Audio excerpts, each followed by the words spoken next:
Sully here, the retired tanker yanker with my life after trucking. Well, I promised that I would relate some things that happened to me during my trucking career.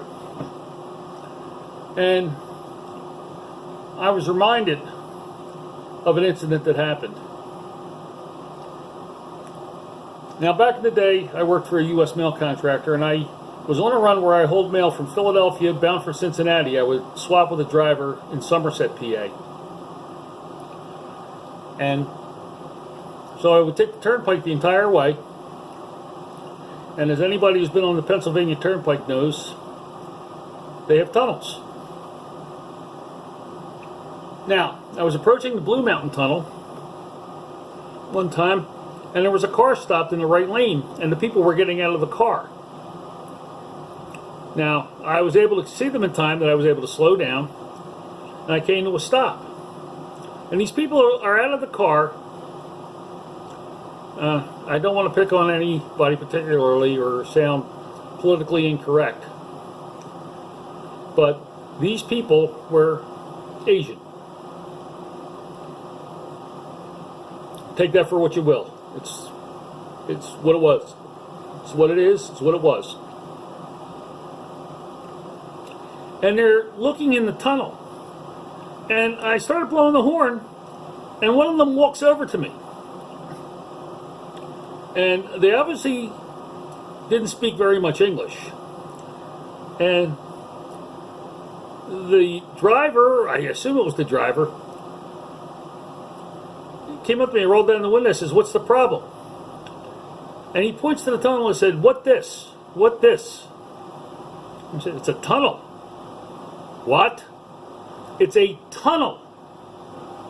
You know, a hole so you can get to the other side of the mountain." And he says, "Why?" And I said, "Probably because they didn't feel like putting the road over the mountain. They decided it would be easier to go through the mountain." And he's looking at me, and I knew he didn't understand what I was saying, but I said, "It's a tunnel. You drive through it so you can get to the other side of the mountain." And he says, "What for? What for?" I said, "So you don't stop in the middle of the turnpike, so you have a way to get to where you're going." And he goes back, starts talking to the people, and they got back in their car, and they started backing up, and they pulled a U-turn on the turnpike going the wrong way on the Pennsylvania Turnpike, as if going through this mountain was going to be the end of the world, using this tunnel. And I'm thinking, is this the first time this person ever encountered a tunnel in their life? But you can't make this stuff up. Another incident happened. I had just started working for Atkinson Freight Lines, a good company that unfortunately died a lingering death after deregulation. And I was on the New York Thruway, and I stopped at the Platkill Service Plaza. Now, up to this time, I had never, ever, ever purchased a cup of coffee at Starbucks. So I went in there, and there was a young girl. I'm guessing that she was 16 years old. It was her first job. It was a summer job. And I'm sure she was eager to please and didn't want to make mistakes. "And can I help you?" "Yes, I'd like a large black coffee, please." She got a funny look on her face, and she says, "Just a second." She went and started talking to the manager and was pointing at me and said something. And the manager is pouring my coffee now. And she came back to me and said, "I don't know how to make that." You don't know how to make a cup of black coffee. Pour coffee in cup. Give to customer. That's how you make black coffee. Then it occurred to me, I'm in Starbucks. This poor girl probably never encountered somebody who drinks black coffee. You know, coffee has to have all these different things in it. Now, when I was a youngster, coffee was available black, light, sweet, or regular. Regular meant cream and sugar. light mint cream, sweet mint sugar, black mint black. Those were your choices. And then I'm looking up there at all these different names that they're giving, and these lattes and these cappuccinos and these frappes and all this stuff. And I'm saying, what happened to coffee? And I'm also going to say right now that I really think Starbucks coffee is lousy. I don't know who said this is the way coffee has to taste, but it tastes like it's burnt to me. Call me kooky. I grew up on my mom's Maxwell house that she made in a percolator.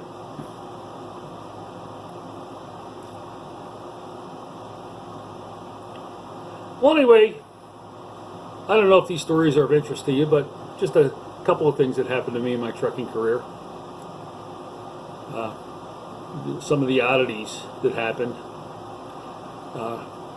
I'm sure all the drivers out there can relate to the fact that when you pull up to a toll booth, you've probably encountered this, drivers. The car that just stops there and doesn't move because it's Easy Pass, and apparently they don't have an Easy Pass transponder and they weren't reading the signs. But I'm sitting there and honking the horn. Come on, go. Finally, this woman gets out of the car and she says, "There's nobody in there to take my toll." I said, "Yeah, well, that's because it's Easy Pass." She says, "Well, I have to pay my toll." "Well, that's what Easy Pass does. It automatically collects your toll." She says, "What's that?" I said, "It's Easy Pass. You're in the Easy Pass only lane. Didn't you see the sign?" "Well, I don't know what Easy Pass means." So, we've all been there. People either don't read the signs or they don't understand the signs. I know here in Philadelphia they put signs up like school zone speed limit 15 miles an hour or speed limit 45 miles an hour. To some people, that's not the law, that's not the rules, that's a suggestion. Well, I got news for you. If you are traveling through Philadelphia and through my part of the city, Northeast Philly, and you're on Roosevelt Boulevard, they just installed speed cameras. So the speed limit is either 40 or 45 miles an hour. 6 miles an hour over, you're getting a ticket. It'll be a $100 ticket, and guess who's collecting it? That's right, the Philadelphia Parking Authority, who answers to the Public Utilities Commission of the Commonwealth of Pennsylvania, not to the District Attorney of the City of Philadelphia. In other words, they enforce their rules and they collect their fines. And if you don't pay your fines and you continue to get speeding tickets, just like the red light camera tickets, they will seize your vehicle. So, for anybody driving through Northeast Philly on Roosevelt Boulevard, observe those speed limits.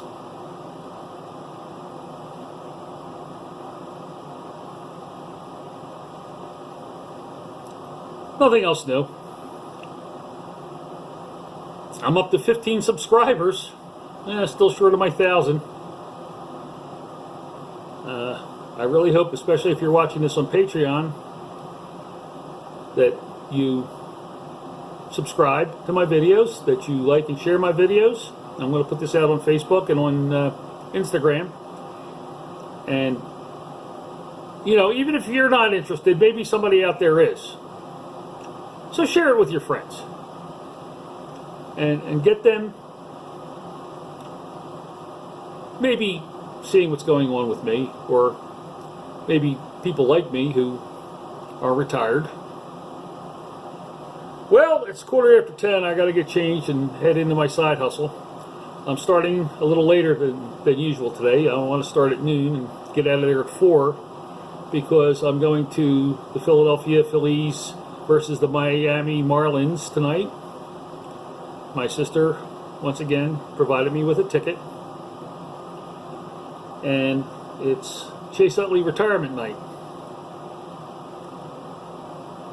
And they're giving out a Chase Utley bobblehead, where Chase is wearing his toque and holding a microphone, sort of like he did on Halloween Day of the year 2008, when he announced to the world that the Philadelphia Phillies are world champions.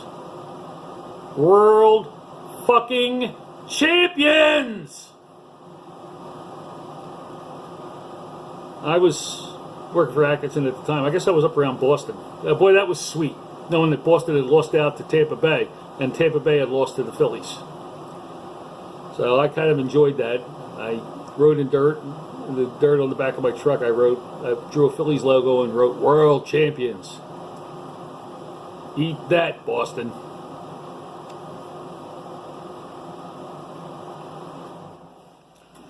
So for my life after trucking, this has been Sully, the retired tanker yanker, saying safe and happy travels.